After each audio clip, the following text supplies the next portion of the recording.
fuck y'all. I'm gonna be Nicholas Lawson. This is who I'm gonna be. This is who I'm gonna be. This is who I'm gonna be. Like, my character has conflict like 20 years ago, like legendary fashion. 20 years ago, this character walked around naked on a university schoolyard. Just walk naked casually, like check out the beauty, the myth, the legend, like naked in the flesh in London, representing Cincinnati, United States of America, at a British university.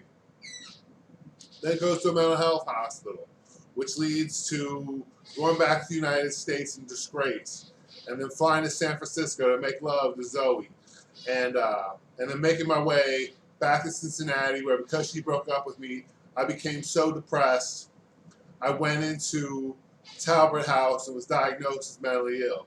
And then I caught a bipolar 1 diagnosis and was required to take medication. And there's domestic violence, paddles, all kinds of shit, like real like instruments of pain to inflict on children in this household. And then he's a university student the whole time.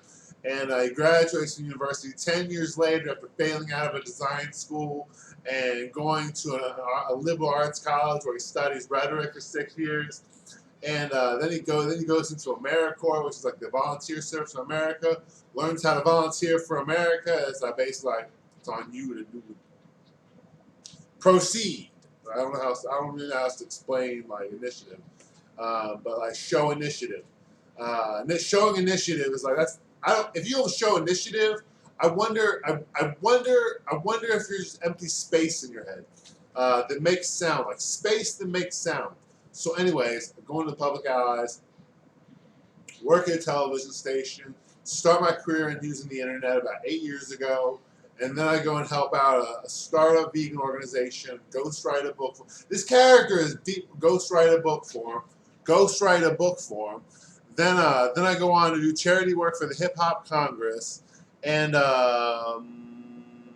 then I have an apartment that whole time, my 30s, and where people were staying with me. I had all these intense relationships with African American men, black guys. They had like felonies on them, a musician, and then there was went on a couple dates, and that leads up to abandoning my apartment because of like a manic episode I had where I thought the air was dirty. I thought there was something wrong with the air, so I abandoned my apartment, go downtown, end up in a mental health hospital again. It's like the 14th time, and I go into mental health services, and that leads to 2 years of being in the mental health system. And before I get my next apartment, after I got evicted from one of my healthy. And that was 2 years ago. And in the last 2 years, I've been taking my medications regularly with the aid of my smartphone as my timer. At 8 o'clock in the morning, 8 o'clock at night, I take my medication. Been smoking weed for the last 2 years, about once a week, and taking my medications, which do something. I can tell they do something. And I've been writing the whole time. I got a website up right now. I had a WordPress website. I've had Adobe. This is the longest I've had Adobe. It's in animation yesterday, and I'm getting real civilized and artistic and putting things together. And and I didn't tell you, I used to be a performance poet too. I did shows at the open mic, perform poetry. And so basically, this is who I am. This is my story. Like, I could probably do this at the open mic every time. Like, I could probably explore this thought of like spending 3, 4, 5, 6, 7, 8 minutes explaining my life story. People are like, I'm old enough that it takes me like 10 minutes to explain to you who I am. That's all I gotta say.